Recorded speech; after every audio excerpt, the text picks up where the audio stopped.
بسم اللہ الرحمن الرحیم۔ السلام علیکم ورحمۃ اللہ وبرکاتہ۔ ہندوستان میں ایک بڑے بزرگ گزرے ہیں جن کو لوگ منشی صاحب کہتے تھے۔ ایک مرتبہ ایک گاؤں سے گزر رہے تھے کہ گاؤں کے لوگ جمع ہیں اور سامنے کسی آدمی کا جنازہ رکھا ہے۔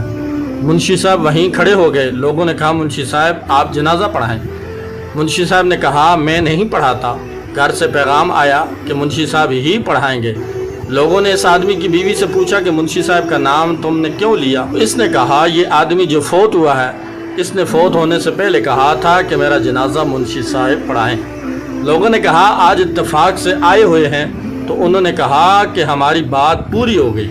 منشی صاحب نے جنازہ پڑھایا، اپنے ہاتھوں سے اس میت کو قبر میں اتارا، دفن کیا اور چلے گئے۔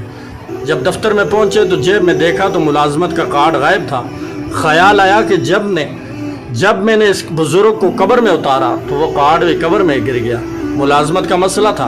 اسی وقت واپس آئے، گاؤں کے لوگوں کو جمع کیا اور کہا کہ انہیں ابھی دفن کیا ہے، میری ملازمت کا مسئلہ ہے، تھوڑا سا مٹی کو ہٹاؤ تاکہ میں اپنا کارڈ اٹھا لوں۔ سب لوگ جمع ہو گئے۔ انہوں نے کہا منشی صاحب بڑے اللہ والے ہیں، کوئی بات نہیں۔ مٹی کو ہٹایا، جب اس کے کفن کے قریب پہنچے تو کیا دیکھتے ہیں کہ ساری قبر گلاب کے پھولوں سے بھری پڑی۔ منشی صاحب کو اپنی ملازمت بھول گئی، سیدھے اس عورت کے گھر گئے اور جا کر کہا اماں بتاؤ یہ جو بزرگ تھا اس کا عمل کیا تھا؟ بوڑھی عورت نے عجیب بات کہی۔ اس نے کہا یہ تو ان پڑھ تھا، زبانی اس نے چند صورتیں یاد کر رکھی تھیں لیکن لکھنا آتا تھا نہ پڑھنا۔ مجھے اس کے نکاح میں آئے 45 سال ہو گئے ہیں۔